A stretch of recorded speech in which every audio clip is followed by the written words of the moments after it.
Tonight's guest, Bilal Young, with your hosts, M.I. Cuts and E. Zane. La Young, what's up, man? Okay. What's up with it, man? Man, thank you for hanging in there with us. So, man, it was a blessing, man, for you to be, part of What's So Funny comedy over at Indian Joe's. How was that experience for you, man? It was a new venue, so I actually heard about it from fellow other comedians. They're like, yo, you need to get with Marie. Everything else was cool, man. Y'all fed us. Y'all get, great hospitality, food, drinks. The room was dope. I like how you got to go upstairs and then it has its own little section for the comedy. So I'm a student of comedy, so I'm all about presentation. And, if it's a crowd there, I'm going to put on the show. So. Man, that's what's up, my dude. Hey, so I heard, man, you from Cleveland, Ohio. Home of Bone Thugs. Born and raised Cleveland, Ohio. Born and raised Cleveland, Ohio. Yes, sir. That's cool, man. So how was it, being out there in Cleveland, man, you know what I'm saying, rocking that situation, I know, because it's a whole different ballgame. When I was in Cleveland, I was a ball player. I was more so of a basketball player, but, once you funny, you funny. It's just, just being naturally funny, being with the homies, everybody saying, yo, man, you funny, you should try this, you try that. And just later down the road, it was something that I picked up. But my time in Cleveland was just growing up with my mom and my sisters and hooping and just everything. So I really didn't start comedy until I left, like getting into comedy until I left Cleveland. So what age was that? Do you remember? What age? How old were you? I've only been doing comedy for 3 years. Wow. Whoa. And you wouldn't even know that, man. You feel you're so natural, comfortable. You're inspiring people right now. You know what I'm saying? Yeah, actually, a lot of comedians in the comedy scene, a lot of people come up to me like, yo, your stage presence, how do you write? What do you do? There's a thing going around in San Diego right now. It's called Pacific Beach Backyard Comedy, where two comics, with the whole COVID thing, two comics in San Diego, they do a backyard show in their backyard. You just follow them on Instagram, and they drop a location where they do the backyard show, and it's just a great way for us comedians just to be involved with one another, bounce ideas off each other. And that's where a lot of the comedians are like, yo, man, just watching you perform, I get this. If you're not laughing at my material, I know I need to do better. And I sit back and I'm like, that's the reason why I get into comedy, because ultimately the money gonna come. The money gonna come, but it's about changing somebody's life. Because, we all go through shit every day, all day, every day. We got personal issues, financial issues, relationship issues. When somebody come and pay a ticket to see us perform, we gotta put on the show. We gotta escape their trials and tribulations just on an everyday basis. So we gotta escape that mindset of, I can't get out of it. But just, just coming to a What's So Funny show and laughing. Right. That's the ultimate prize. That's our prize. Because the money gonna come. What do you do during the quarantine? Writing, and a lot of my friends, they do a lot of virtual shows. So I was doing, like, when COVID first started, I was doing a lot of virtual shows. I got a part of the TikTok phase. Okay. Yeah, I got a part of the TikTok phase. Just spending time with I got a little 4-year-old, so spending time with him.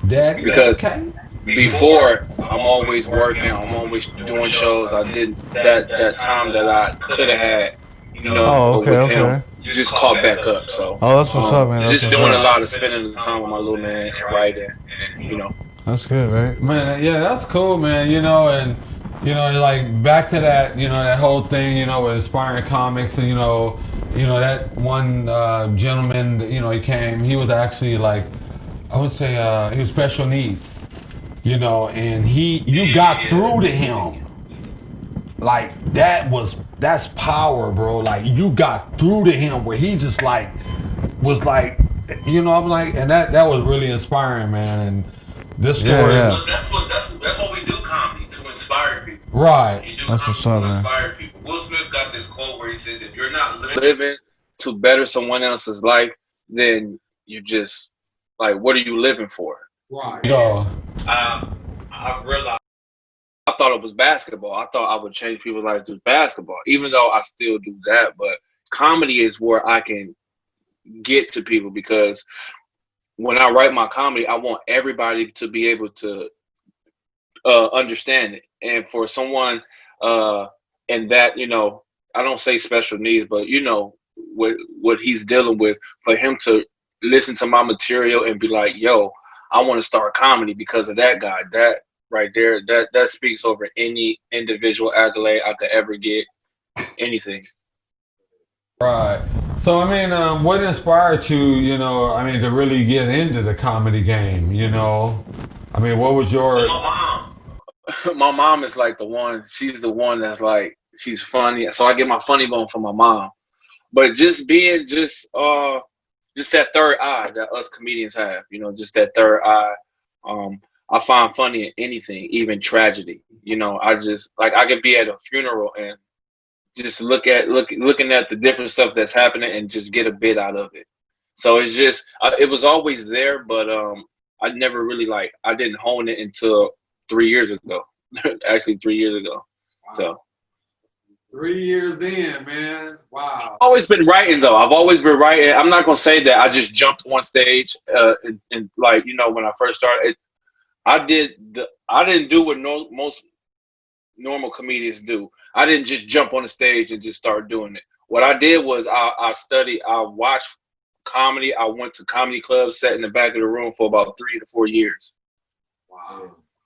Before I got on stage. So now when I do get on stage, it makes it seem like, oh, this guy been doing comedy for like 6 years, but I've only been doing it for 3 because I saw what worked with certain comedians. I saw what didn't work. I saw why people was getting paid. I saw why people wasn't getting paid. I was just like the fly in the room. I would go to the Comedy Store up in LA and watch Kevin Hart, Ian Edwards, Hannibal Buress, Chris D'Elia. The list goes on, and I would watch them bomb. Wow. And then I would sit there and like, so why are these people getting paid? But at that point, I didn't understand about working material out. Like, yeah, you're going to bomb when you're doing new material. But I'm saying to myself, these people aren't that good. And then when I see a special, like a special that they dropped, I'm like, yo, I was there when they was working on that special. So it's like, everything just come full circle. So when I finally got on stage, I wasn't able to be like, I wasn't like, oh, I saw this person and they didn't do good. Well, no, is a reason why they didn't do good because they was working on the material. So it's like, so that's what I did. So it was like it's like you're in class. You went to class. You're like, hey, I'm gonna go do my. It was a 3-year course. I'm gonna do my 3-year course, and then I'm gonna come out. This is the long haul. This ain't no sprint. This is a long haul. So if you're gonna really do it, you gotta really like put the time and the effort, and it's gonna be hard. You're gonna have to. Some friends not gonna believe in you. Your relationships, your significant other might not be, but that's the price you pay. That's the risk you take when if you're gonna do it, you gotta go all the way in. So if I'm gonna do it, then I'm gonna go all the way in. So I just took them 3 years to just really, really study, think about the different type of genres of comedy, think about what type of comedy I want to do because there's so many comedians out here, but what type of comedy you want to do. So I'm an urban type comedian, and that's just for right now. Right. But once you get years into comedy, then you start worried about, it's like elevate. It's just like Instagram. If Instagram was to come out right now with all its features, it will flop. Right. Because it's too much at one time. So, but Instagram, they come out. So when Instagram, it first started off with just liking a picture. Then before you know it, you got 30 seconds. And then before you know it, you got a minute. Now you got longer than a minute. Now you got this. Now you got that. Then you can link it up to your Facebook and do this, such a thing. So by me being a new comedian in a new scene, I have to get my feet wet. So there's not a lot of urban comedians out here in San Diego. So I look at that like, oh, that's my lane. Oh wow, for sure. So how long you been in the San Diego, Cali, or whatever? How long you been out here in this area? 2 years. Just 3 years?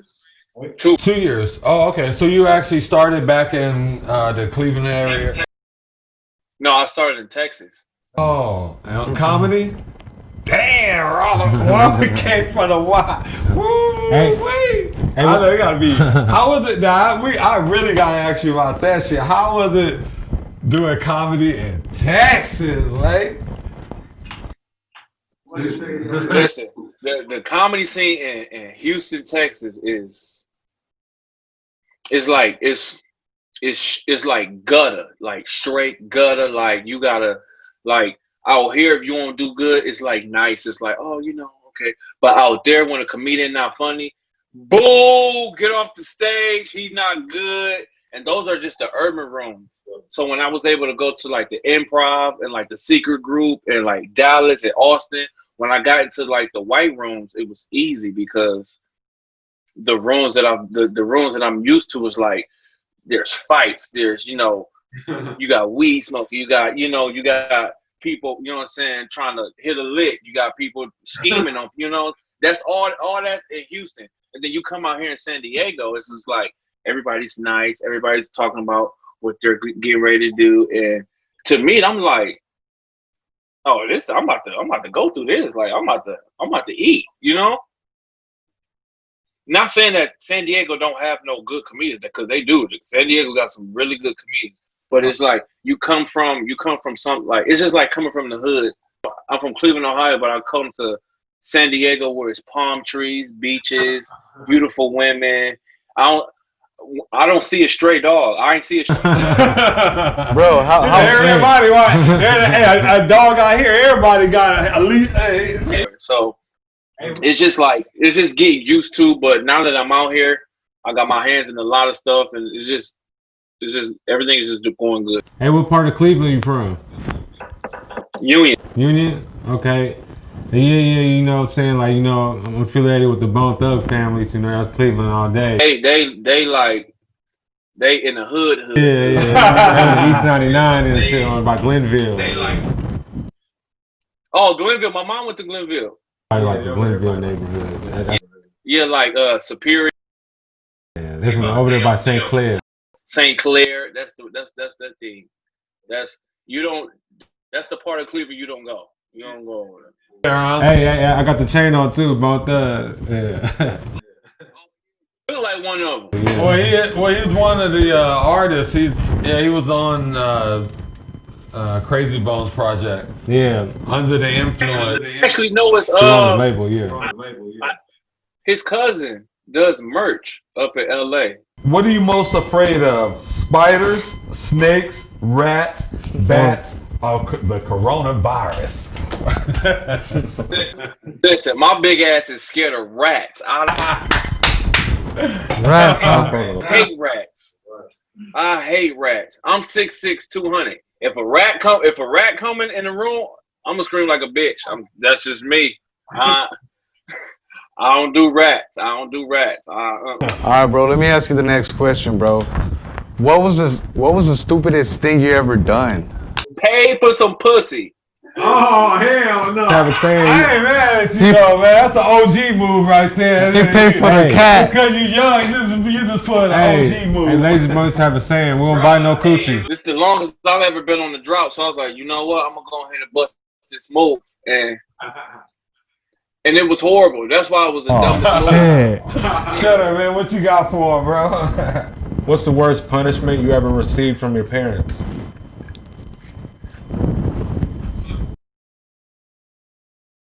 This one was stupid. My mom told me I couldn't play in an important basketball game. Wow. Like oh shit, damn. That's a punishment right there. Like the game going to the state championship game. That game. Damn. How old was you? Junior in high school. So that was it. Yeah. But the wild, I've done some wild stuff in Cleveland. I'm always doing wild stuff. I remember I was throwing eggs at the public bus, like the public bus transportation. Open up the door, act like I was getting on the bus and egg the bus driver. Just wow. So what happened for that? You have to deal with moms on that too? Oh yeah, my ass still hurting from that ass whooping. Shit, I know how it was when I was a kid. Yeah, see, these kids don't know nothing about the extension cord. Yeah. Hey, that extension cord, water hoses, The belt. man, It's pretty much anything that's in sight. Belt was like, man, that was like, Bro, Cool, a belt is cool. I can take it. my grandma hit me with the towel. I'll be like, that shit didn't even hurt. wow. Towel don't even hurt, man. Nah, just the towel. Oh shit. No, just a regular towel, bro. And I'll be like, that shit didn't even hurt. I say a wet towel. Damn, you must did some shit. Yeah, That's what I'm talking about. That ha, you know, that little that hit you like that. That little sit the guy up. Yeah. So check it out. So last and final, truth be told, and this is it. When did you have, you being a comic, being on stage, being 3 years in, 3 years plus 3 years sitting in the seat, when do you have you had your worst butterfly during the show? I did at Flux. Why is that? It was before all this Corona stuff had happened, but I was the only San Diego comedian on the line. Shit. So I was on the lineup with Punky Johnson, Kevin Tate, Sean Grant, Anthony Deo, and it was me. And I had to start the show. I went first. I opened the show. So it's I normally don't get butterflies for shows because I come from a basketball background where I've been performing in front of like big crowds. Right. But this particular show, I've never had to go through like interviews, like the camera always being in your face, like interviews and like the lights and like people and drawing, like since it's being recorded, they draw it out. Right. They do it's like a lot of segments. It's like a lot of, all right, we're gonna pause for a little bit so we can get the tape right, and we're gonna do that. We're gonna pull you over here for an interview, and then we're gonna pull you over here for some photos, and then you gotta sit. It was just too much. It was just a lot. So now I understand like the people like Kevin Hart, and so when they do these big specials, there's a lot that goes into it. So when you see them do a special, we just see it as, they just doing comedy, but it's a lot of like production that goes into it. And that's just the production. So you got all that to worry about, plus your set, your material. For a young comic like me, I wasn't prepared for that. So I know you mentioned a couple of times before we got here, you mentioned a couple of times about basketball. So tell me a little bit about that, your basketball career. I went to the University of Rio Grande in Ohio. All right. And then I did, yep. Yes. I did 2 years there, and then I did a year at Berea College in Kentucky. Oh, okay. That's what's up. And then that's when I had I suffered an injury. I almost ruptured my Achilles. Oh shit. Sorry to hear that. But now you're making everybody laugh. You said, but don't underestimate me, boy. I would do that thing. We a lot of us comedians, we go hoop every Saturday, so they know. Right. They know what's up. He said they know what's up. That was he said, come on down in. Where you at, PB? No, I'm in Chula Vista. Oh, y'all playing Chula Vista? No. We play in Tierra Santa. So we play in like Claremont. Okay, yeah, I know you at. Yeah. All right. No, that's what's up, man. Hey, before we get out of here, man, I want to be able to send you one of these What's So Funny masks. You know what I'm saying? So you can be masked up. COVID first. Oh, hell yeah. Hell yeah. I like We'll have your name put on the other side. Bilal Young will be on that thing. I'll get that sent out to you tomorrow. We got all kind of goodies, but one of our other sponsors is Eargasm earplugs. So they're more like, for the, if you're in a concert somewhere where you need, ear dampening, Eargasm earplugs. Big shout out to them. Well, y'all doing it big. Big, y'all got sponsors now? Man, we're just trying to, you know, keep it moving. Hey, I see y'all. Yeah, this is just our tonight's sponsor. We have others, you know, such as, you know, Dr. Bronner and Bitchin' Sauce and stuff like that as well. That's some, is that the soap? Oh yeah, yep. Dr. Bronner, yeah, we hooked up with Dr. That's some good soap. That's a good soap. So yeah, it comes in these little containers right here, little water sealed aluminum Put containers. some weed in that. You get the earplugs here that goes in with them. Bam, eargasm. Someone glow in the dark. Earplugs. But yeah, I definitely get you some stuff sent out, bro. You know, Okay, definitely. definitely rock. Yeah. Any shout outs you would like to give? Any shout outs to anybody? I'm gonna give a shout out to Max Manikoff, Cree Russian, Ali Aldalami is the one who actually told me about What's So Funny and Marie. Chris Myers, Phil Conka, that's the Backyard Comedy up in PB. James Hancock III, Todd Shelton, TD Cunningham. That's it. Hey, you heard it, man. What's up? Hey, can you tell everybody where they can find you at on social media? Yeah. Follow me on Instagram. That's where I be at most of the time. Is Instagram. Bilal Young Official. Just my first and last name and then official. Young official. Cool, Hey cool, man, cool. make sure the Cash App was, baby. You know what I'm saying? Cash App, got the Cash App. Cash Dollar Cash sign App, What's So W. Funny? What's So Funny Comedy. So it's dollar sign WSF Comedy. Cash App, baby. We need all the support. Right. Make this thing happen. For donations and stuff, you know? Yeah. Whenever we open back up, man, y'all just let me know. I'm gonna come. I'm gonna come through. Man, that's all good, man. We would love to have you here at we call it the Black Table. You know what I mean? Oh, for sure. Yeah. Man, and if you 420 friendly, man, it's all good. Hey, shout out to Man, y'all gonna have me roll up there. Don't say that, cause I'll pull up. I'll pull up. 420 friendly. Hey, shout out to Chronic Candy too, man. It's 20th Chronic anniversary. Candy. Shout out to Kashawn too from Seedless. Got to shout out True Grind Apparel. That's my sponsor. True Grind Apparel. 26 years ago, before me and Marie got married, I went and spoke with this gentleman. Right before we got married, before 24 hours, older gentleman came, spoke with me. He just passed away this morning. So I want to, you know, dedicate this show to Mr. Garrison. You know what I'm saying? He spoke with me 26 years ago. He took me down to his basement by ourselves, just me and him. 26 years ago.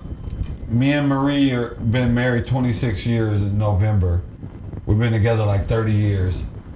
So, I always use that as a success story for him. So yeah, definitely, I